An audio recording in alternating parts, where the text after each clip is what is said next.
Hello.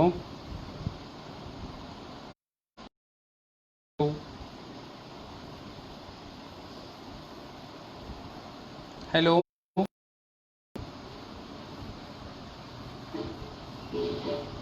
Hello.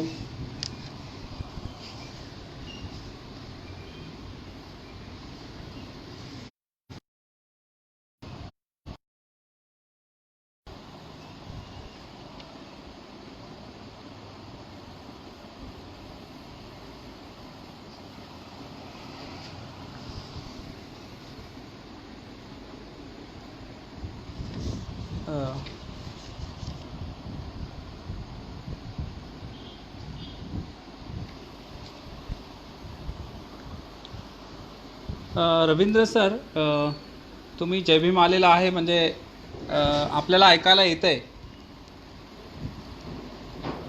Okay.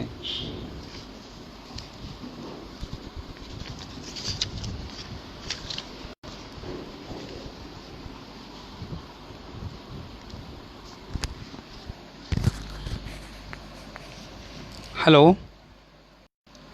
हां, जय Bhim sir, जय भीम. सर्वांना माझा हा आवाज येतो आहे? बहुजन नायक ग्रुपच्या वतीने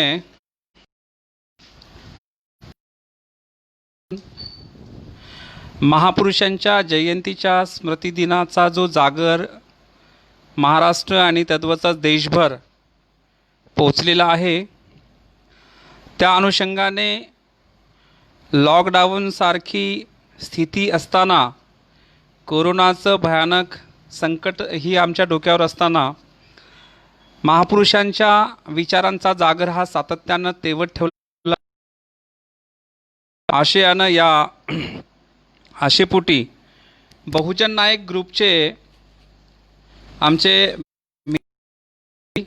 आदरणीय रवींद्रभाऊ लोमटे, ॲडव्होकेट बाळासाहेब सुकाळे, ऋषीमुनी लोखंडे, त्रिशरण गायकवाड, गोकुळ गायकवाड आणि त्यांच्या सर्व टीमचं प्रथमतः अभिनंदन करतो.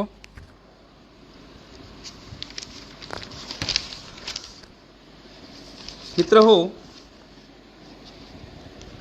भाषणाला सुरुवात करण्यापूर्वी महापुरुषांना आपण अभिवादन केलं पाहिजे. अखिल विश्वाला सुख आणि शांतीचा संदेश देणारे महाकरुणी तथागत भगवान गौतम बुद्ध, संत कबीर, संत रविदास, संत तुकाराम, अहिल्याबाई होळकर, मासाहेब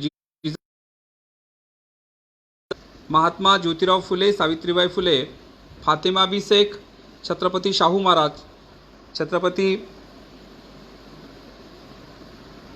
संभाजी महाराज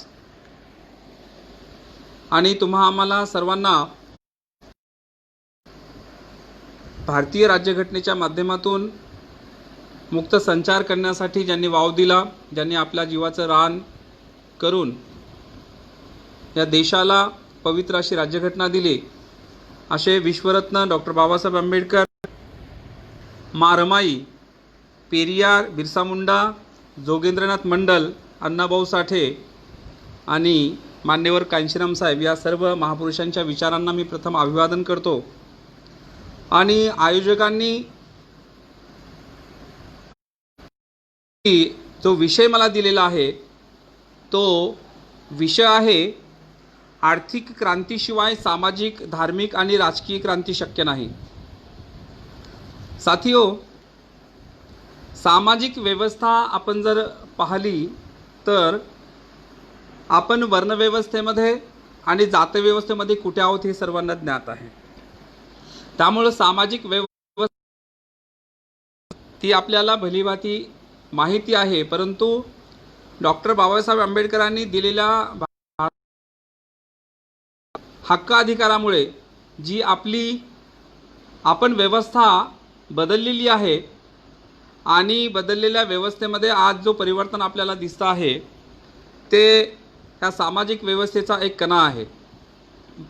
डॉक्टर बाबासाहेब आंबेडकरांनी दिलेल्या राज्यघटनेच्या आधारावर आपण शिक्षण घेतलं, शिक्षण घेऊन मोठी झालो, नोकऱ्या मिळवल्या आणि नोकऱ्या मिळवून आपल्या उद्योगधंद्यामध्येही खूप मोठे झालो. परंतु म्हणावी तशी आर्थिक क्रांती समाजाची झालेली नाही. म्हणून आर्थिक क्रांती जर झाली तर ती सामाजिक क्रांती व्हायला पाहिजे, समाजाची क्रांती व्हायला पाहिजे, पण ते तशा प्रकारची झालेली दिसत नाही. मग स्थिती काय आहे, समाजामध्ये दोन प्रकारचे लोक आहेत आणि त्यांचा समन्वय दुरापास्त होत चाललेला आहे. एक वर्ग थोडाफार शिकतो, आपापल्या कामाच्या व्यापामध्ये तो असतो, आणि एक वर्ग असा आहे की तो शिकला, मोठा झाला आणि आपापल्या सोसायट्या निर्माण करून त्या ठिकाणी राहत आहेत. परंतु काही मोजकी लोक जर सोडले तर समाजाचं देणं घेणं आहे असं काही वाटत नाही. म्हणून बाबासाहेब असं म्हणाले होते की मला शिकलेल्या सवरलेल्या लोकांनी धोका दिला तर त्या गोष्टी पकडून आर्थिक क्रांतीच्या दिशेनं आपले एक पाऊल कसं पुढे जाईल या संदर्भानं आपण थोडा विचार करूयात. सामाजिक व्यवस्था आपण आहे, म्हणून शिकलेल्या साठी काय योगदान दिलं पाहिजे त्याच्या संदर्भानं काही माहिती देणं गरजेचं वाटतं. काय केलं पाहिजे आपल्या समाजातल्या लोकांनी? आता परिस्थिती अशी आहे समाजाची की प्रत्येक गल्लीमध्ये जा, तिथे 10वी-12 ग्रॅज्युएट दिसेल, पोस्ट ग्रॅज्युएट दिसेल, परंतु त्याच्या हाताला काम नाही. का काम नाही? तर आपल्या लोकांमध्ये एक भ्रम निर्माण झालेला आहे की नोकरीशिवाय तरणोपाय नाही, नोकरी असेल तरच माणसं काहीतरी करू शकतात, अन्यथा करू शकत नाहीत. म्हणणं बरोबर आहे, कारण बाबासाहेब असं म्हणाले होते की मोक्याच्या जागा तुम्ही मिळवल्या पाहिजे नोकरीमध्ये. मग त्या वर्ग 1 असतील, वर्ग 2 असतील, वर्ग 3 मधल्या महत्त्वाच्या असतील, ज्या ज्या ठिकाणी तुम्हाला जाता येईल त्या त्या ठिकाणी तुम्ही गेलं पाहिजे. तर आपण त्या जागा मिळवल्या, परंतु बाबासाहेब असं म्हणाले की तुम्ही ज्या समाजातून आले त्या समाजाचा उद्धार करणं हे तुमचं काम आहे.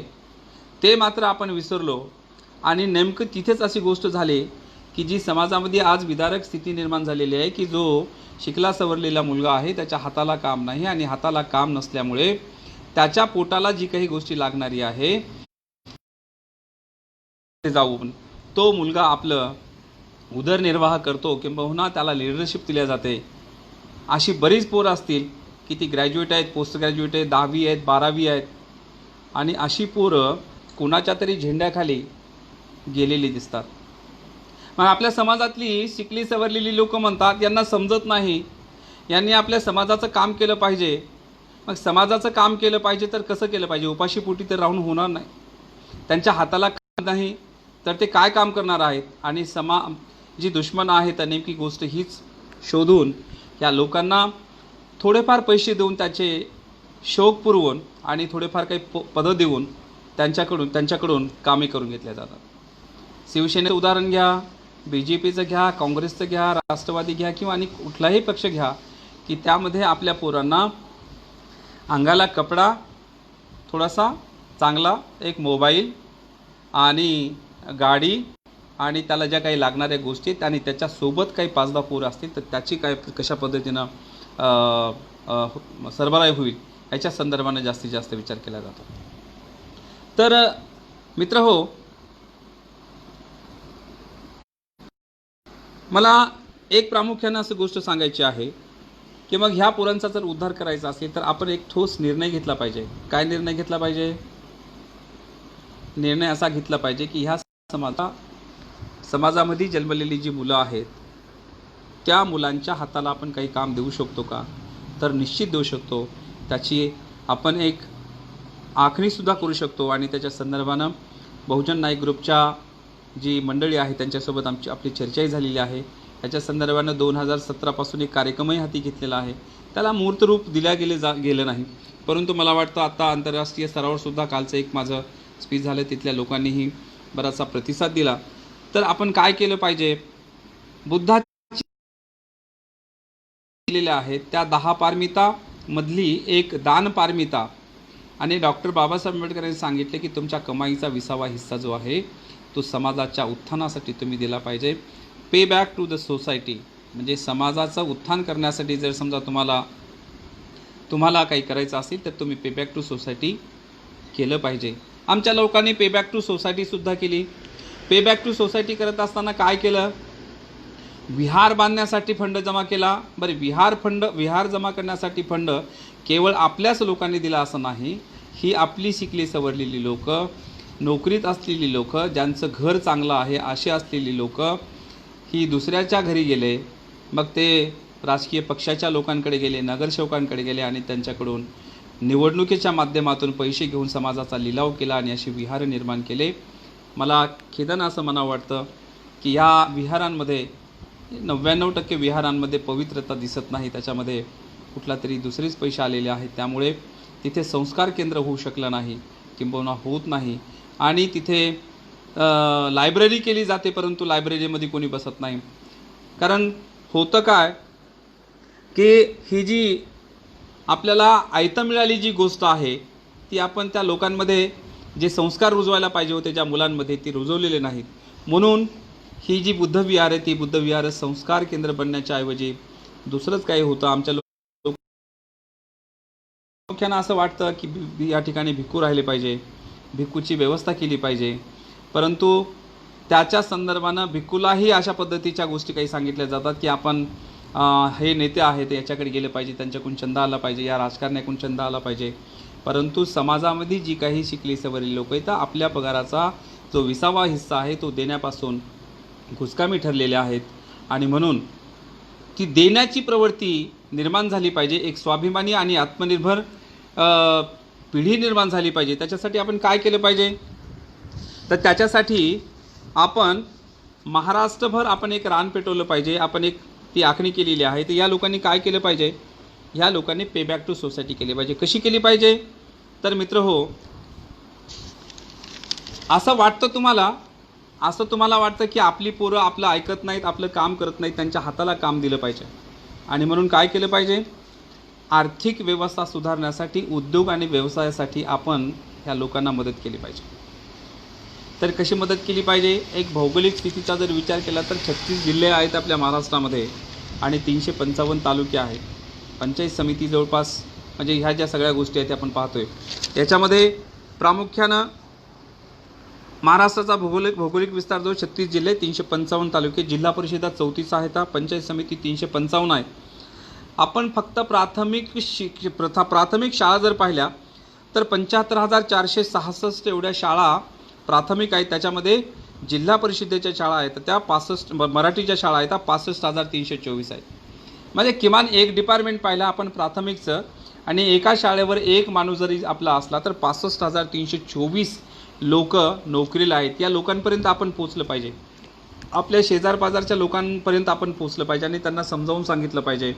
हे बघा, समाजामध्ये जी विदारक स्थिती निर्माण झालेली आहे ती समाजामध्ये जी विदारक स्थिती निर्माण झालेली आहे ती केवळ आपण या पिढीकडे न लक्ष दिल्यामुळं ही झालेली आहे. कारण मित्र हो, जी शिकली सवरलेली पोरं BEd झालेली आहेत, MAd झालेली, नेट झालेली आहे, सेट झालेली आहेत, PhD झालेली आहेत, 10-10, 20-20 लाख रुपये देऊन संस्थेवर काम करतायत. अद्याप त्यांच्या पदरामध्ये 1 रुपया नाही. वय निघून गेलेली आहेत, आणखीन कंटिन्यूशन नाही आहे. आणि मग अशा परिस्थितीमध्ये ही पोरं आत्महत्या करतील किंवा दुसऱ्याच्या कंपनीमध्ये जाऊन काम करणार नाही तर काय करतील. म्हणून यांना जर वाचवायचं असेल, ही पिढी जर वाचवायची असेल आणि बाबासाहेबांचं आंदोलन, बुद्धाचं आंदोलन आणि तमाम मूल्यवासी बहुजन समाजातल्या महापुरुषांनी त्यांचं आंदोलन म्हणजे आपल्यासाठी लढलेलं आंदोलन हे पुढं न्यायचं असेल, दुसऱ्या पिढीपर्यंत पोचवायचं असेल तर आपल्याला एक काम करावं लागेल. आणि ते काम असं करावं लागेल की ह्या 36 जिल्ह्यामध्ये एक उद्योग व्यवसाय छोट्या मोठ्या प्रमाणामध्ये आपल्याला करावं लागतं. मग काय केलं पाहिजे, या छोट्या जर निर्माण करायचं असं म्हटलं आणि माझ्यासारखा कार्यकर्ता किंवा रवींद्र लोमटेसारखा जर कार्यकर्ता बँकेमध्ये गेला, त्याने फाईल टाकली एक 5-10 लाखाची, तर त्या ठिकाणी तो असं म्हणतो की तुमची पत नाही आहे बँकेमध्ये. आमच्यासारख्याला समजत नाही पत नाही म्हणजे काय. पत नाही याचा अर्थ असा आहे की तुमच्या बँकेमध्ये अकाउंट नाही आणि असेल तर ते व्यवस्थित नाही. आणि जर समजा तुम्हाला लोन पाहिजे असेल तर तुम्हाला या बँकेचा किंवा तुमच्या समाजातला पत असलेला माणूस आम्हाला जामीन द्या, तेव्हा आम्ही तुम्हाला लोन देऊ, ऋण देऊ, कर्ज देऊ. मग महात्मा फुले DICचा असो की आणखीन बीज महामंडळ असो किंवा आणखीन काही असतील, म्हणजे 2000 मला वाटतं 2014मध्ये जेव्हा प्राईम मिनिस्टर मोदी झाले त्यांनी 10 लाखाचं कर्ज विना तारण असं द्यायला सांगितलं आणि माझ्यासारख्या काही तरुणांनी फाईल निर्माण केल्या, बँकेकडे गेले तर बँकेने सांगितलं की प्राईम मिनिस्टर फक्त बोलतात, आम्हाला इथे काम करावं लागतं आणि आम्ही जामीनशिवाय आम्ही कुणालाही देत नाही. जेव्हा आम्ही समाजातल्या शिकले सवरलेल्या लोकांना, नोकरदारांकडे, पगारदारांकडे आम्ही जातो की आमची जामीन घ्या, त्यावेळेस त्यांनी ते आपली पद पाहतात की हे काय परतफेड करणार आहे. आणि काही लोकांना त्यांनी 50-50 हजारासाठी, लाखासाठी जामीन दिलेली असते. अशा वेळी त्यांच्या जवळच्या लोकांनी त्यांना ते ऋण न फेडल्यामुळे फसवलेलं असतं आणि बँकेच्या नोटीस आलेल्या असतात. एखाद्या माणसाला नोटीस आलेली असती, परंतु तो त्याचा प्रोपगंडा करतो आणि आपल्या मित्रमंडळीला सांगतो की नाही, हे असं नाही केलं पाहिजे, आपण दिलं नाही पाहिजे. म्हणून काय केलं पाहिजे? सर्वात प्रथम अशी गोष्ट हे म्हणावं लागेल की आपल्याला पत निर्माण करावं लागेल. पत कशी निर्माण होईल? तर पत निर्माण होईल मित्रहो, जर समजा आपण 2000 लोक डोनर जर निर्माण केले, 2000 आणि 2000 लोक असे निर्माण केले, 100 प्रमाणे जरी केले तरी त्याचा मोठा एक धन निर्माण होतं. आणि हे धन आपण दर महिन्याला ह्या लोकांकडून जर समजा 2000 लोकांकडून जर अशा पद्धतीनं तुम्ही ऋण घेतलं तर 2 लाख रुपये, 4 लाख रुपये जे काय महिन्याला जमा होतील, त्या जमा झालेल्या पैशामधून उद्योगधंदे सुरू करण्यासाठी लाख रुपये, 2 लाख रुपये, 3 लाख रुपये जी लघु उद्योग आहेत हे निर्माण करण्यासाठी आपण ह्या पोरांना मदत केली पाहिजे. ह्या पोरांना मदत कशी केली पाहिजे? ह्याच्यासाठी आपण एक समिती निर्माण केली पाहिजे, एक प्रशिक्षण केंद्र निर्माण केलं पाहिजे. प्रशिक्षण केंद्र कसं निर्माण केलं पाहिजे? तर प्रशिक्षणामध्ये प्रामुख्यानं त्याला कुणाला फंड द्यायचा, कुणाला नाही द्यायचा, तो प्रशिक्षित आहे का. जर समजा मला एखादं दुकान टाकायचं असेल तर कापडाचा काय व्यवसायाचा माहिती आहे माझ्याकडे? काही नाही. मग माहिती नसेल तर त्याला ट्रेनिंगसाठी एखाद्या दुकानावर ठेवलं पाहिजे, ओळखीच्या, त्याने काम केलं पाहिजे, फुकटामध्ये असो की 2-3 पाहिजे. आणि त्याच्यानंतर मग त्याने ते प्रशिक्षण घेऊन त्या व्यवसायातली माहिती मिळवून तो उद्योगधंदा सुरू केला पाहिजे. अशा मुलांसाठी आपण काही फंड निर्माण करून देऊ शकतो का? काही छोटे उद्योग आहेत, लघु उद्योग आहेत, जसं डाळ मिल आहे, आपण घरच्या घरी करू शकतो छोटी मशीन आणून. आटाची गिरणी आहे, मोठ्या प्रमाणामध्ये आपण आटा मॅन्युफॅक्चरिंग करून लोकांपर्यंत पोहोचू शकतो. डाळी वेगवेगळ्या प्रकारच्या आपण लोकांपर्यंत पोहोचू शकतो. जीवनावश्यक वस्तू ज्या काही गोष्टी आहेत त्या आपण लोकांपर्यंत पोहोचू शकतो का? एक प्रस्ताव मांडला होता की आपण स्लीपर सारखीची स्लीपर चप्पल आहे, ती प्रत्येकाच्या घरामध्ये असते, अशी एखादी छोटंसं एक युनिट उभं करू शकतो का? तर निश्चितच करू शकतो. पण कसं करता येईल? जर सामाजिक धन निर्माण केलं तर, आणि समाजामधून दान जर येत राहिलं, पेबॅक टू सोसायटी जर येत राहिली तर 36 जिल्ह्यामध्ये, एका जिल्ह्यामध्ये आपण एक मॉडेल उभं करू शकतो. मी परवा ज्यावेळेस आंतरराष्ट्रीय स्तरावर काही लोकांसोबत चर्चा केली, मीटिंग केली, तर त्यांनी येस म्हणाले की आपण असं करायला पाहिजे. प्रत्येक माणसाच्या मनामध्ये आहे की हा इथल्या समाजातला जो शिकला आहे तो माणूस त्याला असं वाटतं की ही सगळी पिढी जी बर्बाद होताना दिसत आहे त्याच्यामध्ये आपण निश्चितच सुधार केला पाहिजे, परंतु पुढं कोणी होत नाही. म्हणून मला असं वाटतं बहुजन नायक ग्रुपच्या माध्यमातून जी काही समाजाची धार्मिक चळवळ, सामाजिक चळवळ ही चालूच आहे, परंतु मला वाटतं एक आर्थिक चळवळसुद्धा आपण उभी केली पाहिजे. आणि आर्थिक चळवळ उभी करण्यासाठी काय केलं पाहिजे मग? तर प्रत्येक जिल्ह्याला एक पूर्णवेळ कार्यकर्ता दिला पाहिजे. आपण एक जिल्हा घेऊ कुठलाही सुरुवातीला, उस्मानाबाद असेल, परभणी असेल, नांदेड असेल किंवा महाराष्ट्रातला कुठलाही असेल की ज्यांना असं वाटतं की मी या जिल्ह्यामध्ये काम करू शकतो. म्हणजे जर समजा एक 10-20 लोक एकत्र येऊन जर समजा हे काम सुरू केलं तर पूर्णवेळ कार्यकर्त्याच्या लोकांचा डाटा कलेक्ट करू शकतो. डेटामध्ये कोण नोकरीला आहे, कोण स्टेबल लोक आहेत, अशा लोकांची आपण एक मीटिंग लावू शकतो. छोट्या मीटिंग्स लावू शकतो. म्हणजे तालुक्याच्या ठिकाणी, जिल्ह्याच्या ठिकाणी वेगवेगळ्या मीटिंग लावून जर समजा एका मीटिंगमध्ये 10 त्याच्यातून 1 माणूस, 2 माणूस असे जर जमा झाले तर जिल्हाभरामध्ये जर समजा एका जिल्ह्यामध्ये कमीत कमी 10, 12, 15 असे तालुके असतात, तर प्रत्येक तालुक्यामध्ये 1 माणूस असला तरी 15 लोक होतात. जिल्ह्याच्या ठिकाणी 2-3 असे 20 लोक जर जमा झाले एका जिल्ह्याला आणि त्यांनी 1000 रुपये पर मंथ असं जर केलं तर 20,000 रुपये होतील. त्याच्यामध्ये काय होईल की पूर्णवेळ कार्यकर्त्याला एक 5,000 रुपये मानधन देऊन त्याचा पेट्रोलचा खर्च, त्याचा जाण्यायेण्याचा खर्च असा जर पकडला तर 10,000 रुपये त्याला जातील. पूर्णवेळ कार्यकर्ता काय करू शकतो याचं ज्वलंत उदाहरण आहे भारताचे प्राईम मिनिस्टर. त्यांनी प्रचंड काम केलं त्या संघामध्ये राहून, परंतु आपण अनेक संघटनांमध्ये आहोत, पण अशा पद्धतीचं काम होत नाही. कुणाच्या तरी खेकड्याची प्रवृत्ती आपल्याकडे कोणी जर चांगलं काम करू लागलं तर त्याला ओढण्याचं आपण काम करतो. मित्र हो, मला वाटतं हे काम केलं पाहिजे. हे काम करत असताना अनेक अडचणी आहेत, पण त्या अडचणीवर मात करून आपण निश्चितच काम केलं पाहिजे. तर जर समजा आपण एक उद्योग सुरू केला, एक मी चप्पलचा उद्योग सांगितला स्लीपरचा, तर त्या स्लीपरच्या उद्योगमध्ये काय होतं की एक मशीन घेतली, एक मशीन 2 माणसं चालवणारे आहेत, फक्त 2च माणसं चालवू शकतात त्याला. आणि एक स्लीपर चप्पल जी मार्केटला चांगल्या दर्जाची आहे, 150 रुपयाला जी मिळते, ती 150 रुपयाची चप्पल 50 ते 60 रुपयामध्ये तयार होते. 50 ते 60 रुपयामध्ये तयार होते. म्हणजे हे 2 लोक 50 ते 60 रुपयामध्ये तयार होते. एका दिवसामध्ये एक मशीन 400 पेयर सुरू म्हणजे तिचं उत्पादन देऊ शकते, प्रोडक्शन देऊ शकते. 400 पेयर म्हणजे जर समजा 400 पेयर आपण काढले तर 50 रुपयाप्रमाणे 20,000 रुपये आपलं प्रोडक्शन कॉस्ट झाली. त्या 2 माणसाचा 400 रुपये किंवा 500 रुपये असं जर ठेवलं तर 1000 रुपये त्या लोकांची झाले. आणि जो पूर्णवेळ कार्यकर्ता आहे तो प्रोडक्ट घेऊन तो जाईल मार्केटमध्ये, मार्केटच्या लोकांना दाखवेल. 50 रुपयाची जी वस्तू निर्माण झालेली आहे केवळ 10 रुपयाच्या नफ्यावर आपण जर कमवली म्हणजे मिळाली, तर 400 मध्ये आपल्याला जर 10 रुपये जरी मिळाले तरी जवळपास 4000 रुपये आपले म्हणजे होतात. आणि जर समजा 4 लोक काम करू लागले तर त्यांचे 1000-1500 रुपये जमा झाले, तर बाकीची जी पैसे आहेत ती पैसे आपल्या इतर उद्योगासाठी किंवा त्याच्या जी काही लागणारी कच्चा माल आहे त्याच्यासाठी आपण करू शकतो. मित्र हो, ह्या सगळ्या गोष्टी आपण म्हणजे ही आत्तापर्यंतची जी काही भाषणं झालेली आहेत, आतापर्यंत 15, 20, 25 लोकांनी जी भाषणं केलेली आहेत ती खूप तत्त्वज्ञानी होती.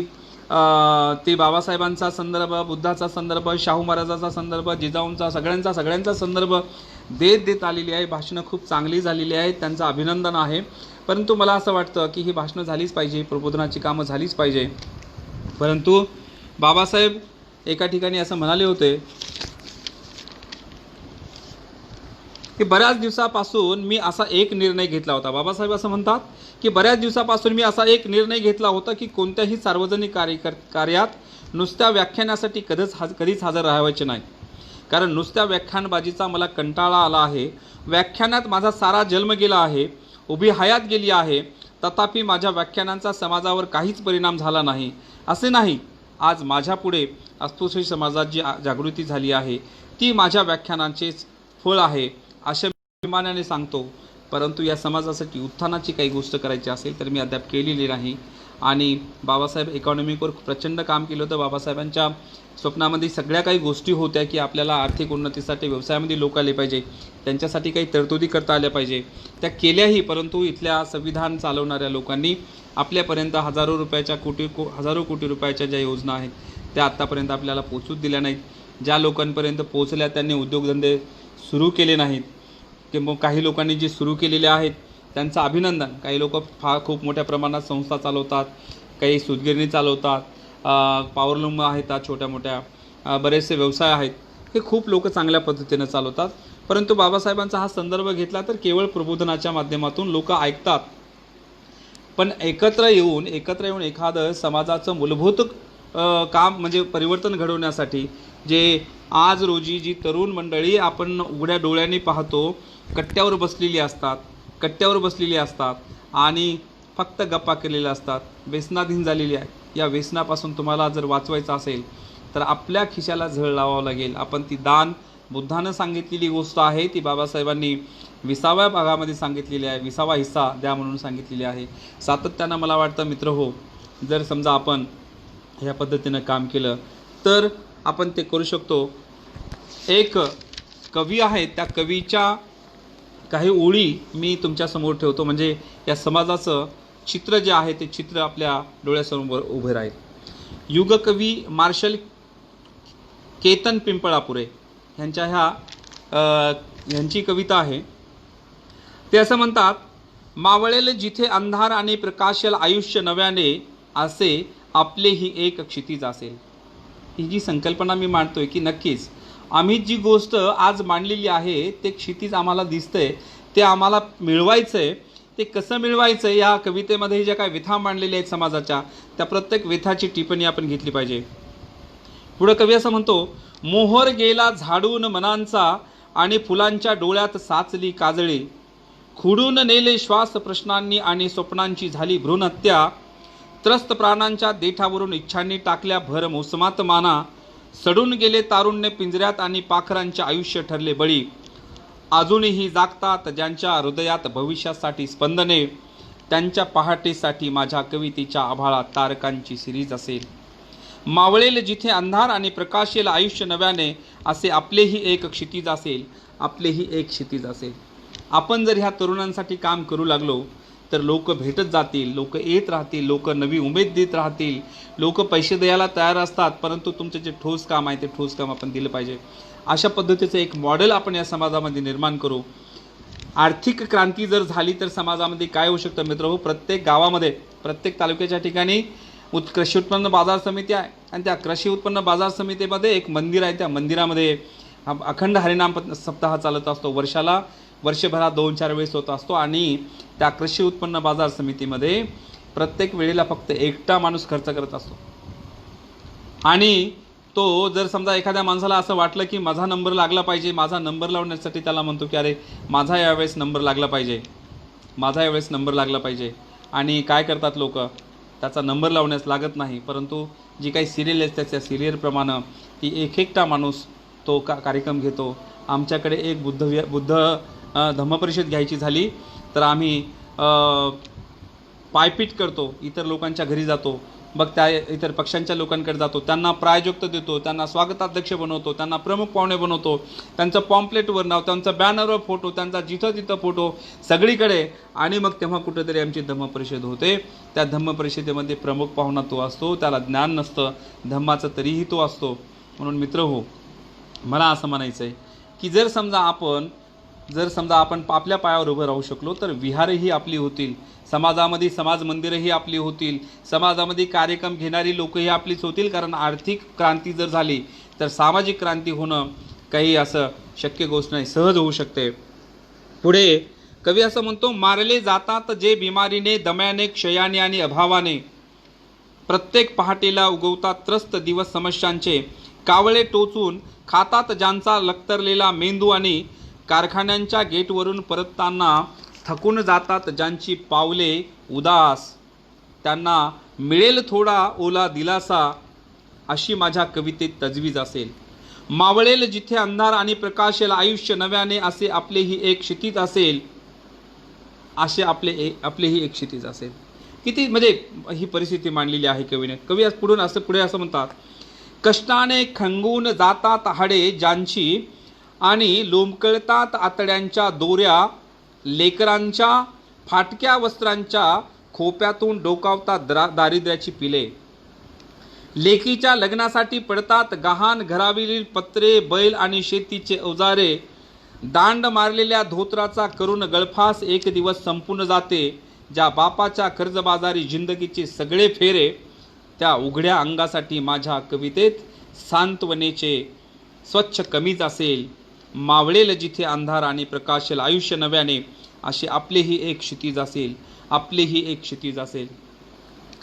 कशी स्थिती मांडलेली आहे म्हणजे मुलीच्या लग्नासाठी किंवा शेतीचं काही काम करण्यासाठी मुलीच्या लग्नासाठी जी स्थिती निर्माण केलेली आहे शेतकऱ्यांची, की आपली बैलसुद्धा गहाण ठेवली जातात, आपली बैल विकावी लागतात, आपलं शेत गहाण ठेवावं लागतं, एखादा एकर अर्धा एकर विकून त्या मुलीचं लग्न केलं जातं. आणि हा शेतकरी पुढे येत नाही, त्याला सक्षम बनवण्यासाठी आपल्या पिढीतून काही लोक निर्माण झाले पाहिजे. जसं आता शासनाने हेक्टरला म्हणजे शेतकऱ्याला 2,000 रुपये द्यायचे ठरवले. 2,000 काय होतं, त्या शेतकऱ्याचा माल व्यवस्थित घेतला पाहिजे, किमतीमध्ये तो व्यवस्थित प्रोडक्शन केलं पाहिजे, त्या आयात केला पाहिजे, निर्यात केला पाहिजे, लोकांपर्यंत पोचला पाहिजे. ही शासनाची जिम्मेदारी नसेल तर मला वाटतं तुमच्या आमच्या तरुणांची जिम्मेदारी आहे की आपण त्यांचा माल चांगल्या पद्धतीने विकत घेतला पाहिजे, त्यांच्या शेतात जाऊन घेतला पाहिजे, जी मार्केटला किंमत आहे त्याच्यापेक्षा 1 रुपया जास्त देऊन दिला पाहिजे आणि ती आपल्या लोकांपर्यंत पोचली पाहिजे. शुद्ध व्यापार केला पाहिजे आणि लोकांना सांगितलं पाहिजे, बघा तुम्ही किती रुपयानं तूर विकता, 40 रुपयानं, आम्ही तुम्हाला 41 रुपये देतो. तुम्हाला जाण्या येण्याचे पैसे लागतात, तुम्हाला तुमची तुमच्या मोटारीनं तिथपर्यंत घेऊन जावं लागतं. तिथं तो जो बाजार समितीतला माणूस आहे त्याला छन्नी मारतो आणि 1 क्विंटल असेल तर त्याला तो 75 किलोच बनवतो. तरी आम्ही तुमच्या इथे येऊन 41 रुपयाने घेतो. मार्केटला तुरीची डाळ काय आहे, 80 रुपये आहे. 80 रुपये. आम्ही आमचं प्रोडक्शन कॉस्ट केल्यामुळे आमची पोरं काम करतील, आमचे फिरून लोक काम करतील, आमची दुकानं असतील आणि खुल्या बाजारात सुद्धा आम्ही इतरांच्या तुलनेमध्ये आम्ही माफक दराने ती डाळ देऊ शकतो. काय निर्माण होईल, म्हणजे जो शेतकरी आहे या शेतकऱ्यालाही पुण्य म्हणजे आपल्या म्हणजे काही 4-2 पैसे मिळतील, तर त्याला बैल किंवा त्याची अवजारं गहाण ठेवण्याची गरज पडणार नाही. मित्र हो, पुढे कवी असं म्हणतात, गाढवांवर लादून संसार गावोगावी भटकंती. भटक्यांची सुद्धा या ठिकाणी त्यांनी ही मांडलेली आहे, पीडा मांडलेली आहे. गाढवांवर लादून संसार गावोगावी भटकंती, पोटासाठी भटकणारा माणसांचा जथ्था, वेळे चाकू सूर्या कुऱ्हाड्यांनी पहार कुदळ कोयत्याला धार लावीत, निराधार असतात आयुष्य ज्यांची, फाटक्या पालांच्या छत्राखाली चिल्या पिल्यांचा 4 घासांसाठी जळतात उन्हातानात मोडक्या चुली, त्या मायमाऊल्यांच्या गळ्यातल्या अंधाराचे दोर कापण्यासाठी माझ्या कवितेत उजेडासारखी एक धारदार चीज असेल. भटक्यांची जी स्थिती आहे ती भटक्यांची इतकी विदारक स्थिती आहे, त्याच्यावरही आपण काही करू शकतो, एक उजेड देऊ शकतो, एक नवीन प्रकाश देऊ शकतो, एक नवीन वाट देऊ शकतो. तिथल्या माणसालाही आपलं म्हणून आपल्यामध्ये आणू शकतो. कुशल कामगार लागणार आहेत, अकुशल कामगार लागणार आहेत, हेल्पर लागणार आहेत, त्या सगळ्या गोष्टी आपल्या बहुजन समाजामध्ये आहे. बहुजन नायक ग्रुप जो आहे त्या बहुजन नायक ग्रुपच्या लोकांनी हे काम केलं पाहिजे, आपल्या लोकांपर्यंत हे पोहोचवलं पाहिजे. पे बॅक टू सोसायटीसाठी लोकांना तयार केलं पाहिजे, तसा एक कार्यक्रम बनवला पाहिजे आणि कार्यक्रम बनवून लोकांपर्यंत गेलं पाहिजे. आपण आत्तापर्यंत अनेक कार्यक्रमासाठी पावत्या फाडत गेलो, परंतु मला वाटतं आता निरंतर फंडाची गरज आहे. निरंतर फंड जर आपण निर्माण केला तर आपण निश्चितच मोठ्या प्रमाणावर आपण लोकांपर्यंत पोहोचू शकतो. पुढे जी समाजामध्ये जी लोक प्लास्टिक भंगार वेचणारी लोक आहेत ती सुद्धा कवीनं हेरलेली आहे, अचूक हेरलेली आहेत. पाठीवर बांधलेल्या मळक्या कुचक्या जिंदगीच्या पोत्यांमध्ये प्लास्टिक, पॉलिथिन, कागद आणि बॉटल सकट भरले जातात खचून ज्यांच्या स्वप्नांचे भंगार झालेले अवशेष.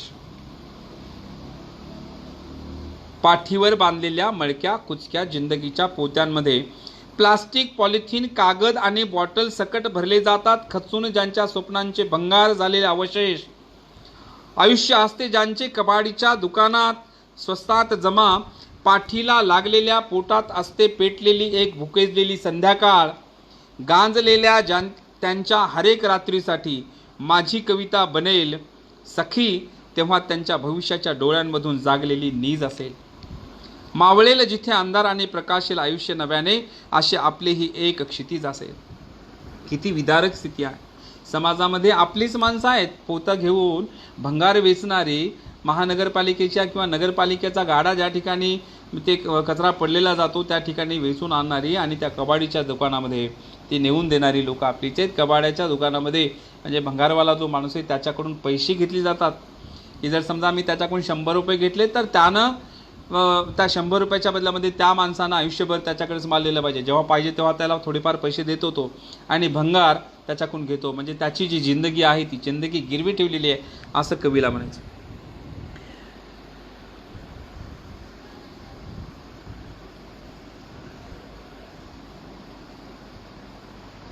तेव्हा त्यांच्या भविष्याच्या डोळ्यांमधून जागलेली नीज असेल. मावळेल जिथे अंधार आणि प्रकाशेल आयुष्य नव्याने, असे आपलेही एक क्षितिज असेल.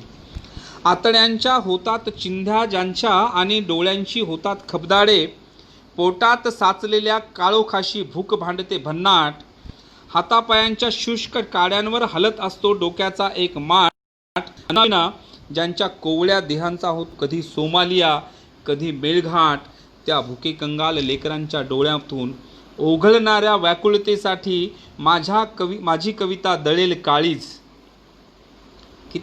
किती परिस्थिती मांडलेली आहे. आपल्याला ही गोष्ट करायची. मेळघाट आणि सोमालियाचं प्रकरण तुम्ही पाहिलं तर कुपोषित लोकांचं सगळी जी गोष्ट आहे, आदिवासी लोक राहतात त्यांना खायला अन्न मिळत नाही. तसं आमच्याही झोपडपट्टीमध्ये, आमच्याही गावाच्या आजूबाजूला, आमच्याही भाऊबंदकीमध्ये या सगळ्या गोष्टी पाहायला मिळतात. आपण जाणीवपूर्वक त्याला दुर्लक्ष करतो. मित्र हो, अशा लोकांसाठी आपल्याला काम करायचं आहे, अशा लोकांसाठी आपल्याला एक नवीन क्षितिज द्यायचं आहे. अशी लोक जी आहेत ही अशी लोक आपल्याला निर्माण करायची आहेत. म्हणून मित्रहो, काय म्हणतो कवी की हातापायांच्या शुष्क काड्यांवर, म्हणजे मी तुम्हाला परत एकदा ती वाचून दाखवतो. आतड्यांच्या होतात चिंध्या ज्यांच्या आणि डोळ्यांची होतात खबदाडे भुकेविना. पोटात साचलेल्या काळोखाशी भूक भांडते भन्नाट. काय करता येईल, भूक आहे. हातापायांच्या शुष्क काड्यांवर हलत असतो डोक्याचा एक माठ. अन्नाविना ज्यांच्या कोवळ्या देहांचा होतो कधी सोमालिया कधी मेळगाठ. त्या भुके कंगाल लेकरांच्या डोळ्यातून ओघळणाऱ्या व्याकुळतेसाठी माझी कविता दळेल काळीज. जात्यावर तेव्हा आयुष्यावर त्यागाची झीज असेल. मावळेल जिथे अंधार आणि प्रकाशेल आयुष्य नव्याने असे. आपलेही एक क्षितिज असेल, आपलेही एक क्षितिज असेल, आपलेही एक अशी क्षितिज असेल. अशा तमाम लोकांसाठी आपल्याला काम करायचं. शिकलेल्या सवरलेल्या लोकांमध्ये हे पाहिलं पाहिजे की या समाजाची जी सामाजिक स्थिती आहे ती सामाजिक स्थिती जर सुधारवायची असेल तर आपली आर्थिक बाजू मजबूत केली पाहिजे. आणि आर्थिक मजबूत केली तर काय होईल, तुम्हाला एक्झाम्पल माहिती असेल की ज्यावेळेस निवडणुका लागतात त्यावेळेस जिल्ह्याच्या ठिकाणी खासदार कोणता निवडून द्यायचा हे व्यापारी ठरवतात. व्यापारी असं ठरवतात की जर समजा आमच्या काही स्कीम असतील, आम्हाला काही मोठे काही हे असतील लोन असतील, हे लोन आम्हाला मिळाले पाहिजे, आम्हाला स्कीम मिळाल्या पाहिजे. वेगवेगळ्या लोकांच्या माध्यमातून हे स्कीम लोक शेतीच्या असतील, व्यापाराच्या असतील, उद्योगधंद्याच्या असतील, लघुउद्योगाच्या असतील, मोठ्या उद्योगाच्या असतील, फॅक्टरीच्या असतील, हे सगळे जे उद्योग समूह आहेत हे समूह मिळवण्यासाठी एखादा त्याच्या पाठीमागे लागून त्याला पाहिजे तेवढा चंदा देतात आणि त्याला निवडून आणतात. व्यापारी कधी राजकारणाच्या पाठीमागे म्हणजे त्याचा झेंडा घेऊन गेलेला दिसत नाही, पण त्याला पैसा पुरवतात, त्याच्या कार्यकर्त्याला कसा पैसा पुरवतात, त्याला प्रशिक्षण देतात, माणसांवर खर्च करायला सांगतात, भन्नाट करतात आणि हे सगळं त्यांच्या पदरामध्ये पाडून देतात. काय आपण असं काय करू शकतो? आमची राजकीय क्रांती जर असं म्हटलं तर राजकीय क्रांती बाबासाहेब गेल्यानंतर काय अवस्था आहे. एका पदासाठी आपण म्हणजे आपण खासदारकीला आपण पाहिलं, आमदारकीला आपण पाहिलं की किती भयान स्थिती आहे. आमच्या लोकांकडे पैसा नाही फिरायला. कारण काय आहे की समाजामध्ये देणारी लोक नाही आहेत आणि देणारी लोक निर्माण करायची असेल तर त्यांचे हात सक्षम केले पाहिजे. आता या नवीन पिढीला जर आपल्याला जर समजा चांगल्या पद्धतीने काम करू शकलो, आज जर आपण समजा काम सुरू केलं तर येणाऱ्या 20-25 वर्षामध्ये सामाजिक स्थिती नक्कीच सुधारेल. आपले सांस्कृतिक कार्यक्रम चांगले होतील, धार्मिक कार्यक्रम चांगले होतील आणि राजकीय क्रांतीसुद्धा होईल. मला असं वाटतं की ज्या संघटना या देशभरामध्ये चालतात बाबासाहेबांच्या, बुद्धाच्या आणि तमाम मूल्यनिवासी बहुजन समाजाच्या महापुरुषाच्या नावाने, त्यांनी धार्मिक चळवळी चालवल्या पाहिजे, त्यांनी सांस्कृतिक चळवळी चालवल्या पाहिजे, त्यांनी राजकीय चळवळी चालवल्या पाहिजे. परंतु आमच्यासारखी लोक जर आर्थिक काही क्रांती करण्यासाठी काम करत असतील तर त्यांना सपोर्ट केला पाहिजे. त्यांना बँकांचे लोनपासून म्हणजे दिल्लीपासून, मुंबईपासून आणि जी काही डिव्हिजनल भाग आहेत कुठून कोणत्या पद्धतीचे लोन येतात, शेतीवर असतील, शिक्षणावर असतील, ज्या काही योजना असतील त्या आपल्या लोकांपर्यंत, आमच्यासारख्या लोकांपर्यंत पोहोचवल्या पाहिजे. आणि 36 जिल्ह्यामध्ये आपण 36 युनिट आपण करू शकतो. मी परवाला प्रस्ताव मांडला, तो प्रस्ताव आंतरराष्ट्रीय स्तरावर पारित झाला की एक प्री प्रायमरी स्कूल आम्ही सुरू करतो आहे.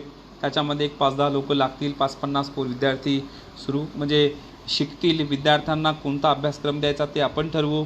त्यांनी बुद्ध वाचला पाहिजे, बाबासाहेब वाचला पाहिजे, त्यांनी टिळक वाचला पाहिजे, त्यांनी गांधी वाचला पाहिजे, हे सगळे वाचले पाहिजे. वाचून त्याचं विश्लेषण केलं पाहिजे. अशा पद्धतीची काही शिकवण आपल्याला देता येते का? पंजाबमध्ये डॉक्टर बाबासाहेब आंबेडकर नावानं एक स्कूल चालतं आणि त्या स्कूलमध्ये जवळपास 20-25 लोक काम करतात. तिथे येणारा विद्यार्थी सगळ्या जाती धर्माची लोक आहेत, सगळ्या, पण येणारा विद्यार्थी हा जय भीम करतो, शिक्षक जय भीम करतात, प्रिन्सिपल जय भीम करतो. त्या ठिकाणी सगळ्या जातीची लोक आहेत. अशी आपल्याला नवीन काही व्यवस्था निर्माण करू शकतो का? काही फॅक्टरीज आपण ओपन करू शकतो का? काही लघु उद्योग काही आपण सुरू करू शकतो का? तर नक्की करू शकतो. आपण पॉझिटिव्ह थिंकिंग ठेवली पाहिजे आणि ह्या संदर्भानं आपण विचार केला पाहिजे, यावर एक ठोस निर्णय घेतला पाहिजे. मला वाटतं बहुजन नायक ग्रुपच्या माध्यमातून हजारो लोक आपल्याकडे जोडलेले आहेत. त्यांच्या आपल्याकडे याद्या असतील, त्यांच्यापर्यंत हा मेसेज पोचवा आणि मेसेज पोचल्यानंतर अशीच एक परत झूम मीटिंग लावा.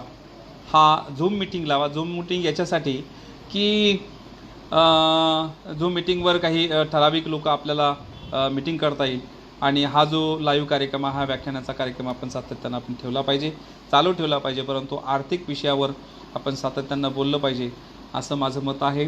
मला वाटतं आत्ता सध्या एक 40-45 मिनिटं झालेली आहेत. 48 मिनिटं झाली आहेत. 50 मिनिटाचा जवळपास हे आहे. मला 1 तासाचा वेळ दिलेला होता, परंतु मला वाटतं माझ्याकडे जी काही थीम होती मी तुमच्यापर्यंत पोहोचवलेली आहे. समाजाची विदारक स्थिती ही तुमच्यासोबत मांडलेली आहे. व्यसनाधीन झालेला माणूस ज्या लोकांमध्ये लॉकडाऊनच्या काळामध्ये आपण पाहतो, आपल्यासारख्या कार्यकर्त्यांकडे सुद्धा म्हणजे खाण्यापिण्याचे वांदे आहेत. तर आपण जर समजा सक्षम नसू तर लोकांना आपण काय देऊ शकतो? उपाशीपोटी लोकांचं काय प्रबोधन करू शकतो? म्हणून हा जो ग्रुप आहे बहुजन नायक ग्रुप, या बहुजन नायक ग्रुपच्या सगळ्या सदस्यांना मागच्या वेळेस आम्ही कॉन्फरन्ससुद्धा चांगल्या पद्धतीने केली, त्याच्यावर ठोस निर्णय होईल या आशेनं आपण सगळेजण कामाला लागूयात. तुम्ही असं म्हणा की उस्मानाबाद जिल्ह्यामध्ये हे काम सुरू करायचं, त्या उस्मानाबाद जिल्ह्यामध्ये आपण काम सुरू करू. उस्मानाबाद जिल्ह्याचा डेटा कलेक्ट करण्यासाठी एक पूर्णवेळ कार्यकर्ता देऊ. त्या जिल्ह्यामध्ये पूर्णवेळ कार्यकर्ता दिल्यानंतर त्याची राहण्याची, त्याच्या जेवणाची, त्याच्या सगळी व्यवस्था आपण ती केली पाहिजे. आणि तेव्हा तो काम करेल. त्याच्या घरी जर व्यवस्था असेल तर तो माणूस काम करू शकतो. आपण राष्ट्रीय स्वयंसेवक संघाच्या जर गोष्टी पाहिल्या पूर्णवेळ कार्यकर्ता, तर पूर्णवेळ कार्यकर्ता एसीच्या गाडीतून फिरतात, हायफाय हॉटेलमध्ये राहतात आणि प्रचार करतात. त्यांना 50-50 हजार 1-1 लाख रुपये दिले जातात. कारण का? जर त्यांना पैसे दिले तर त्यांच्या घरची मंडळी ही त्याला बहाल करतील, त्याच्याकडे कुठली डिमांड करणार नाहीत. कारण पूर्णवेळ कार्यकर्ता असेल बाहेर आणि घरामध्ये जर काही पंचायती असतील तर त्याला काम करता येणार नाही, त्याचा मानसिक तणाव असू शकतो.